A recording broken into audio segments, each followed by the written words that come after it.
Hello, everyone, and thank you for coming back to Dale Chanel's 4X World, where we do recaps and reviews on The Young and the Restless, honey. Woo, let's get on into it because it was good, good, good. All right, we're going to go to that first scene where we have Nick is using his dad's punching bag. When Nikki comes in to address Nicholas for all his lying to her. And I'm like, Nikki, when did we go back to supporting Victor's lies and what happened of holding him accountable and all this thing? Nikki, they got your character playing as a weak woman with no desire to stand on her own and be in her own truth, separate from Victor. I tell you, your colors are really showing what team you are really on. You're willing to sacrifice your whole family and your relationship with them just to be with powerful, hungry, controlling Victor Newman. Okay? He can be brought down. Adam definitely tried. And Nicholas have always been on odds with his dad. And now Victoria. But you can't see all of that until he actually does something to you. What's wrong with you, Nikki? What's wrong with you? What's wrong with your writers? Please put her in a more go to do the right thing type of character. Because right now, y'all got her looking kind of foolish right now. And I'm sick of her character at this point. Okay, then we move on to Victoria. Victoria's telling Billy about Chloe's death, and he cannot believe it.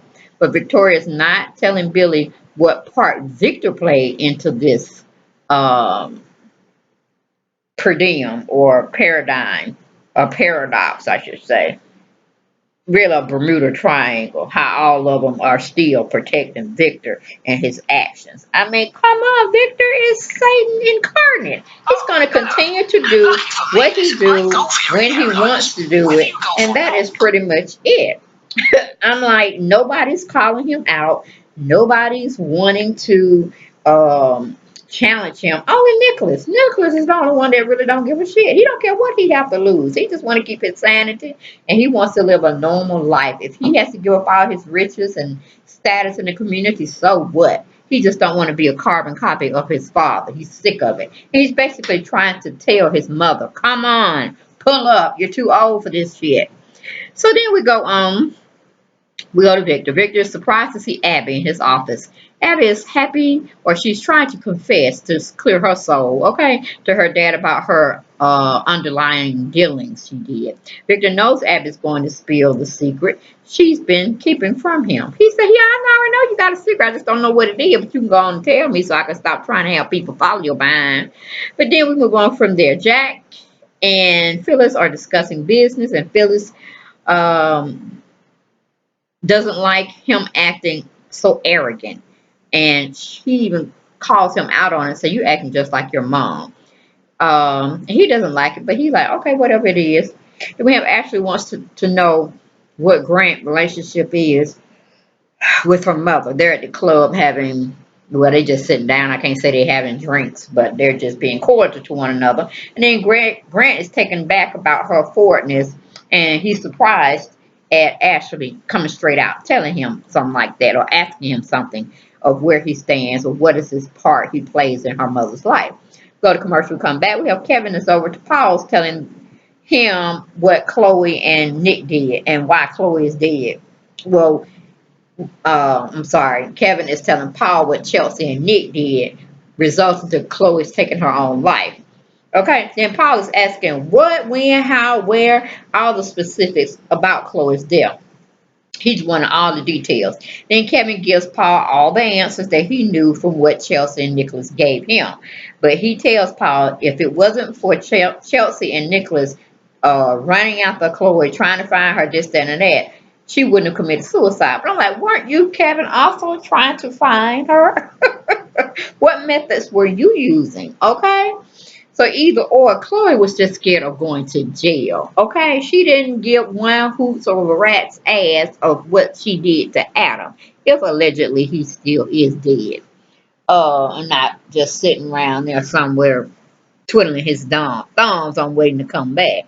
Okay, but we all probably suggest or entertain the idea since they killed out Chloe's character, she may be with another network finna start something, or she's gone somewhere for a hiatus and they don't know how to play her part back up. But we know everybody that's dead either ends up on another soap opera or they take a spill and they bring them in as another character. Point taken, Mariah. Remember, she was Cassie at one time. Now she's coming back as Mariah. Took us a while, but you see how I'm going with this, guys? Okay, that was my sidebar. We come back from my sidebar, and Pals, kind of grabs Kevin and brings him back to reality and tell him, but did you know what Chloe was about prior to Adam's death? Like, come on, let's put this in perspective now. The girl was knocking on all cylinders, okay? Stay with me, Kevin.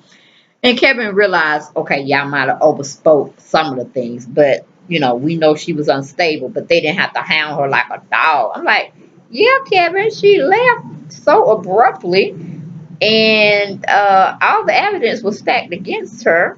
That's why she ran, honey bunny. There was no need for a trial because, she had all the incriminating evidence.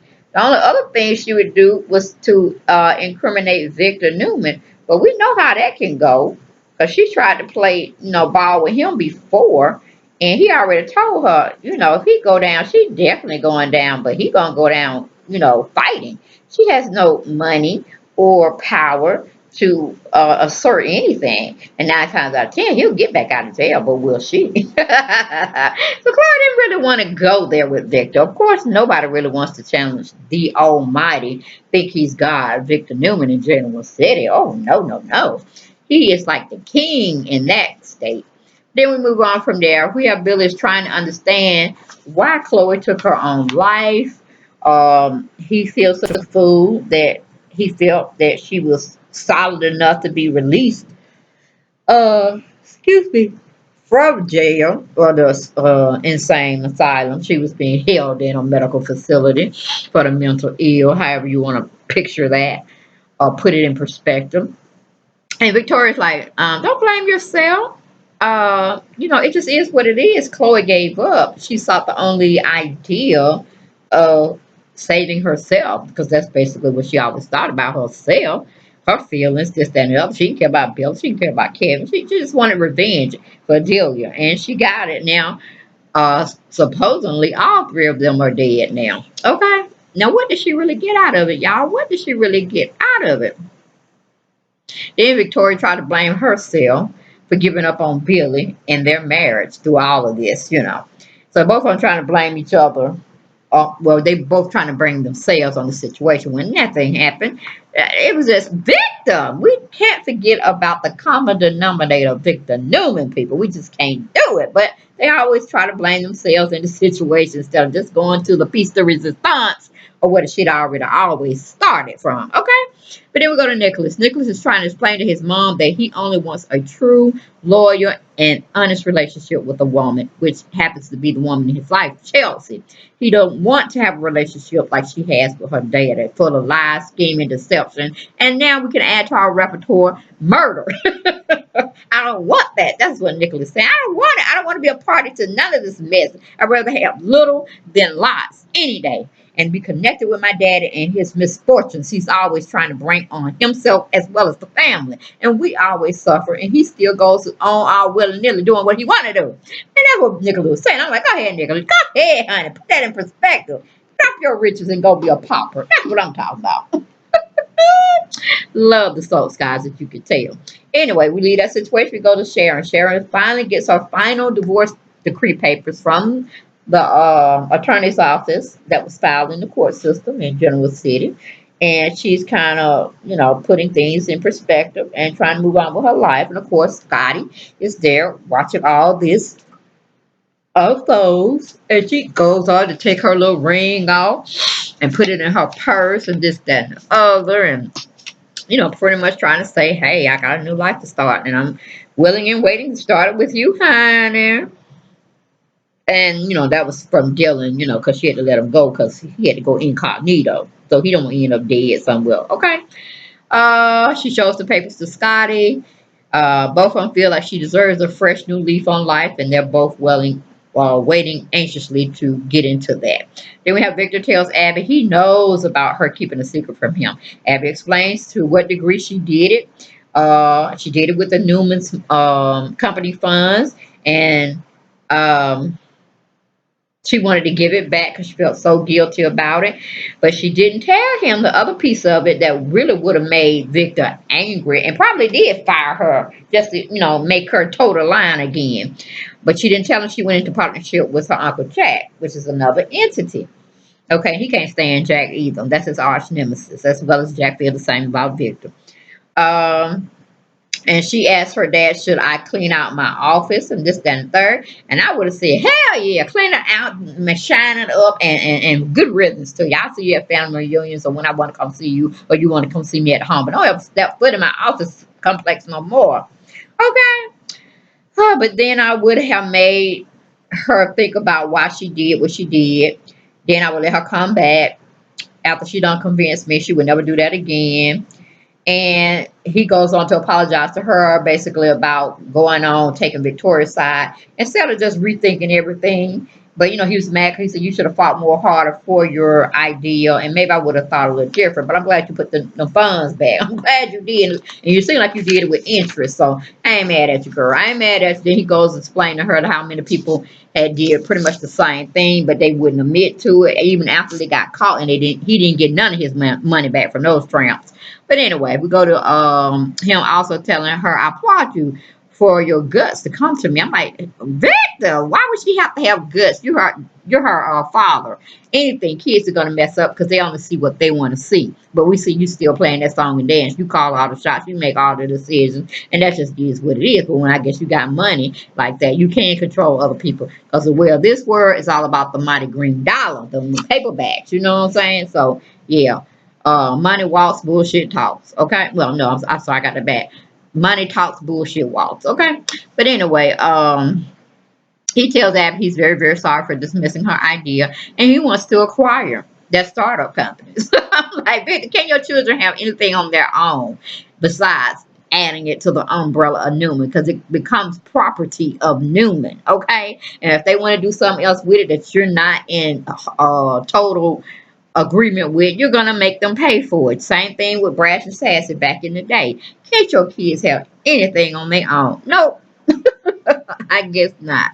Okay, and she agrees to letting it come under the Newman's umbrella for protection. But I'm like, Victor just making his empire stack a little higher, and probably when he take his last breath and he done did his will, of course he probably update his will every 3 months.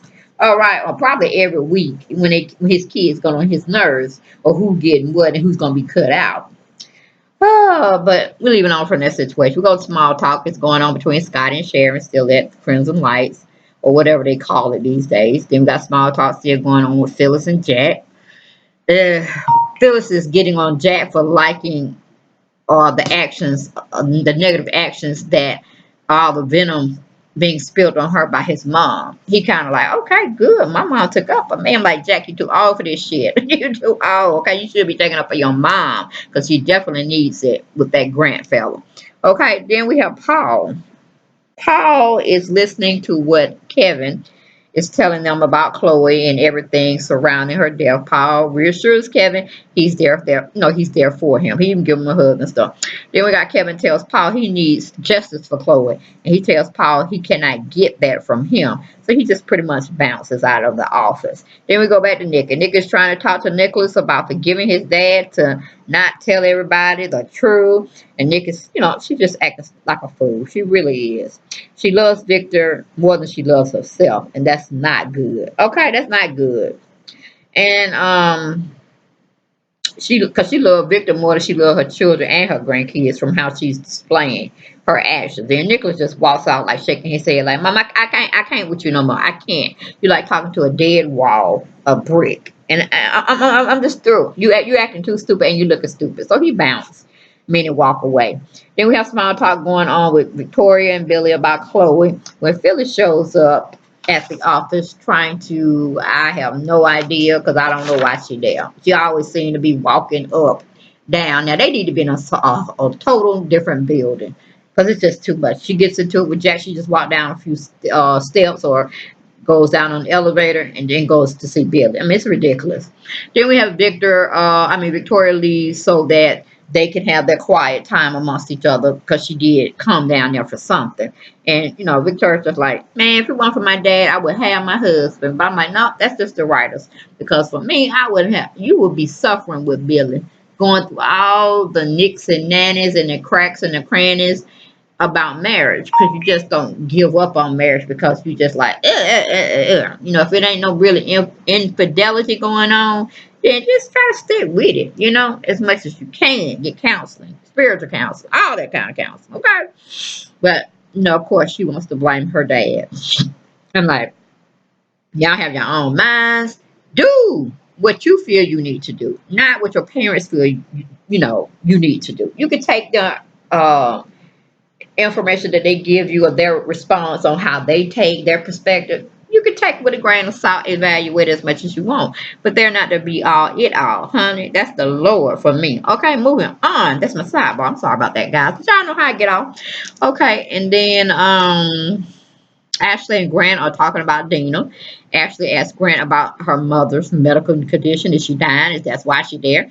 And of course, Grant assures her, no, your mother's not dying. Okay. But then Victoria goes over to the ranch to talk to her mom, Nikki. Small talk going on with the women. She also tells Nikki about Phyllis coming over to see Billy and being his shoulder for her to cry on. And she's telling Nikki she don't want to keep the charade up. That's how she lost Dick. I mean, that's how with Victor met, she lost Bill. I'm like, no, you have a family when you had your babies and you were married. Okay, your loyalty go to your family, not your first family, especially when you ain't dealing in that mess. That's your dad. If you want to destroy the legacy, let him go on there for some time in jail. Hell, that's what he really need. Y'all need to abandon him so he'll know that y'all don't need the money. Y'all don't need the prestige. Y'all don't care how society view y'all. Y'all just trying to make a living. You know what I'm saying?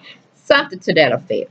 And then he'll really get to notice that, okay, well, they don't really want to live off the good life anymore. They can't actually be without me. And then maybe Victor will change. Have y'all ever thought about that, writers? Have you ever thought about that? Okay, maybe not because we still got the same old tired uh, scripts y'all keep giving us on Victor being God and thinking he's God in Gentleman City. I mean, come on now. Okay, then Victoria and Nicholas, they both pretty much mimicking saying the same thing to their mother. They don't give a shit about nothing no more. They want love in their life. They want truthful love, and they're tired of their daddy being the main factor that destroys it for them because all his lies, his secrets, just everything negative. And Nikki thought she was going to be saying something else.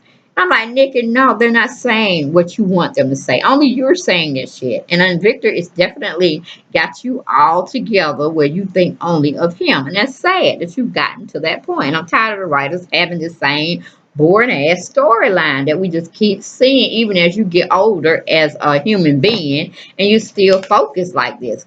Writers, pull up. Give her character something else to transpire to. Okay? Woo, moving on from that mess of a storyline, we goes to Scotty. Scotty tells Victor he wants a partnership with that new media acquisition deal they're outlining project they're working on. And if he don't give it to him, he's walking in 6 months. That's all he can do. So Victor's saying, okay, draw me a plan of action on what you plan on bringing to the table. And then maybe I would consider you as a silent partner. Because Scotty definitely don't have the clout or the money that can match Victor. Because he had just had to bail his behind out and get him from a bad situation. So it definitely will not be a 50-50 partnership. But it just is what it is. Scotty can stay in his dream world thinking he's gonna be on the same level with Victor. No, no, no, no, no, no. Okay, then we move on from that situation. We got Kevin comes over to talk to Victor about Chloe's death. And Victor Scott is confused why this madman has come in their office just rambling, rambling, rambling. We go to commercial, we come back, we have Grant telling Ashley, Dina is the picture of hell for her age. I mean, we don't know when our time is up. It just is what it is. Am I correct? So, Ashley's like, man, just give me semantics. Just tell me what I need to know. But she kind of got, okay, the questioning, you answer my question. Okay, I don't believe you, but I'm going to go with it for now. Then Grant tells Ashley, Dina is not supposed to have been staged. She just wanted to come see her kids. This, that, and the third. We're going back to London or Paris or wherever the hell they came from. Then Dina walks up trying to figure out why Ashley is there. Why is she nagging her?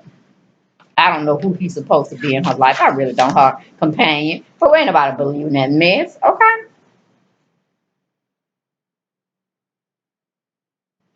Then we move on from that situation because Dina said goodbye. I have to go now. After she gets what's his name, Grant, from under Ashley's clutches, but she don't leave until she calls herself making digs at Ashley's non-existent personal life. Okay, like I got a man, you don't have a man, so keep it moving, baby. Oh, girl. Okay. I would, ooh, I would put my mom in check then, but it is what it is, guys. It just is what it is. Then we have Ashley asking her mom about Grant. Okay, I was saying Dina was being shady towards Ashley. Okay, but Ashley got good. She defended her own self against her mom. I like, go ahead, Ashley. Don't let nobody destroy you or your capabilities, but the Lord. Okay, everybody else is insignificant and irrelevant. All righty, girl. Go ahead, girl. Woo. Okay, then we have Nikki is talking to Victoria about her dad. Nikki is trying to hold on to power and greed and the love of her life. She's so confused and desperate for Victor's love. Pretty much that's point, period, and blank. Okay, I need you writers to pull up. Give her a backbone because she don't have anything she's holding on to. Her spine is wilted over. Okay, bent over. She can't even stand up straight because y'all got her storyline just fucked up. But anyway, moving on. Small talk going on with Sharon and Nicholas. Nicholas is asking Sharon about committing suicide. Sharon said she thought about it. Pretty much everybody think about it. I'm sure it crosses their life, you know, their memory banks, even if it's just for a brief moment. You know, people tend to think when things are going bad, things appear to be bad, and they're just down and depressed about it. They do think what life would be without being on earth anymore. I mean, I definitely contemplated it when I've been at some lowest points of my life and this, that, and third. But I never actually want to act upon it. You know what I'm saying? I'm like, I might come into some money later on down the road that can help me. I just gotta hold on. My change is coming. Hold on. Don't you worry about a thing. You can make it. Yeah. Okay, that's my little spiritual side going off. All right, so y'all keep holding on. If y'all ever thinking about committing suicide, do that. Get some help. Get some spiritual counseling. Get some get on some medication. Do whatever you have to feel. But life, you have touched somebody's life throughout your lifetime, or you will before your passing. You know what I'm saying? So don't speed up your death just because things seem to be bleak, and you just don't seem to be able to grasp the ideality of running the race a little bit longer until you're called home. You know what I'm saying? Just get some help. Okay, it ain't worth it. It ain't worth it because you take care of your situation, but then you're leaving others to understand or try to contemplate on why you didn't come to them. Why? Don't leave your loved ones like that. Don't leave them that way because they end up suffering the rest of their lives, wondering why you couldn't come to them. That was my spiel. Okay, take it for what you want, but what you can get out of it, and I hope it's a positive thing. Okay, moving on from there. But Sharon goes on to tell, I wouldn't do nobody like that. I wouldn't do my family like that. I love y'all too much. So I thought about it, but hey, I might be crazy. I might needed to get back on my medicine and show and prove that I needed to be on my medicine. But trying to take myself out, nah, wouldn't do it. Wouldn't do that to y'all. Okay, then we move on to Kevin. Kevin is drilling Victor and Scotty. Scotty tells Kevin to just calm down and breathe. That's a good thing. Victor's trying to cover his tracks. Kevin is thinking like a cop now. He knows about secrets and he smells a setup coming from Victor, Scotty, and pretty everybody else he's looking at. He's side eyeing everybody. Okay, and we call it sneaking over their shoulders too. He don't believe nobody, so he got the cop mentality thing going on. And you know, Kevin just go on to change subjects real fast. And he said, "I'm gonna stop pushing. I'm just gonna enjoy Bella, raise her, and you know, whatever it is, what it is." But my question is, will Kevin stop pushing for the truth, or who's hiding the truth? Heck no. Kevin's going to go out and find the truth he needs to be. He's going to be a little double O Sam himself. He's going to pretty much find himself back knocking at Victor's door. He may be the one that put Victor behind in jail, and it just is fitting, very fitting. Okay? Go to commercial, we come back. We have small talk going on between Victoria and Nikki. They both love their men. Billy and Victor. Yes, they do. Victoria tells her mother she is her father's daughter because, she does, or she didn't give Billy the benefit of the doubt a lot of times. And she knows Victor has done some wrong to her mother. So I'm like, y'all just head over heels with these jokers. That's all it is. Because Victoria, you definitely got more money. So yes, you are in essence acting like your daddy. You on this power trip.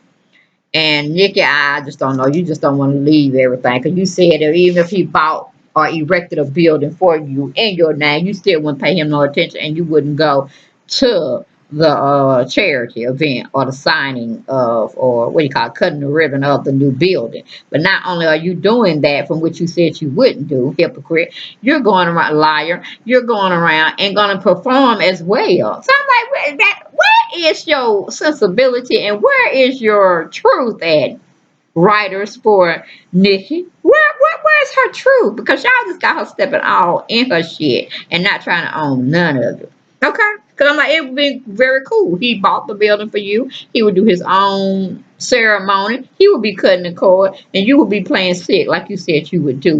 Or you got other obligations. Because really, you're a sick woman, but you could have used it for your reason to get out of the ribbon cutting. But you did. You did. You still falling in Victor's old trap.